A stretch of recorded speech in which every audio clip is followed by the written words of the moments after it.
పెద్ద ఆధ్యాత్మిక సముదాయం నా దేశంలో జరిగే కుంభమేళా అని అన్నప్పుడు నా రోమాలు నిక్కబొడుచుకుంటాయి. పాశ్చాత్య దేశ ప్రజలు నా దేశం యొక్క సాంప్రదాయాన్ని మనస్ఫూర్తిగా స్వీకరించి ఆ అనుభవాన్ని ఆనంద బాష్పాల రూపంలో వ్యక్తపరుస్తుంటే దేశంలో ఉన్న హిందూ వ్యతిరేకులను చూస్తే ఎంతో అసహ్యం వేస్తుంది. 144 ఇయర్స్ తర్వాత వచ్చిన ఈ మహాకుంభమేళలో పాల్గొంటున్న నాగసాధువులు, పీఠాధిపతులు, అఘోరాలు, హిమాలయ యోగులను చూస్తుంటే నా సనాతన ధర్మం ఎంత గొప్పగా పూజించబడుతుందో అన్న ఆలోచన నా గుండెను గర్వంతో నింపుతుంది. ఎందుకు ఈ కుంభమేళ ఇంత విశిష్టత? అఫ్కోర్స్ దాని గురించి తెలుసుకోవడానికి ఇంటర్నెట్లో చాలానే పేజెస్ ఉన్నాయి.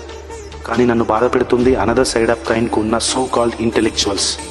వాళ్లకు కుంభమేళ అనేది అనవసరమైన ఖర్చు అని, పర్యావరణానికి హానికరమని, హిందువులందరూ అంధభక్తులని అభిప్రాయం చాలా గట్టిగానే ప్రచారం చేస్తున్నారు.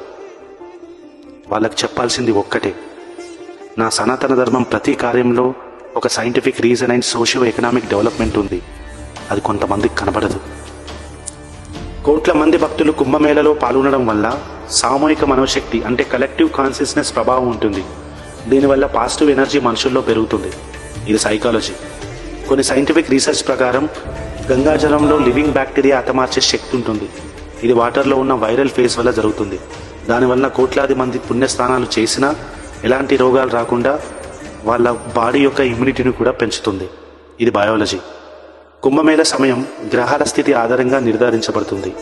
ఆ కుంభమేళ నాడు సూర్యుడు, చంద్రుడు, బృహస్పతి ఒకే నిర్దిష్ట రాశిలో ఉండడం వల్ల పున్నమి నాట ప్రభావం ఎక్కువగా ఉంటుంది. ఇది శరీర శక్తిని, మానసిక ఉల్లాసాన్ని పెంచుతుంది. ఇది ఆస్ట్రానమీ.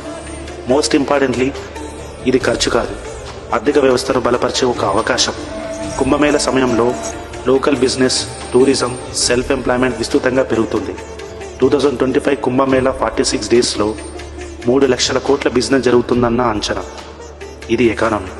సో విమర్శలు చేసే ముందు దాని వెనుక విశ్వాసాన్ని, సైన్స్ని, కల్చరల్ హెరిటేజ్ని అర్థం చేసుకోవడం ఇంపార్టెంట్.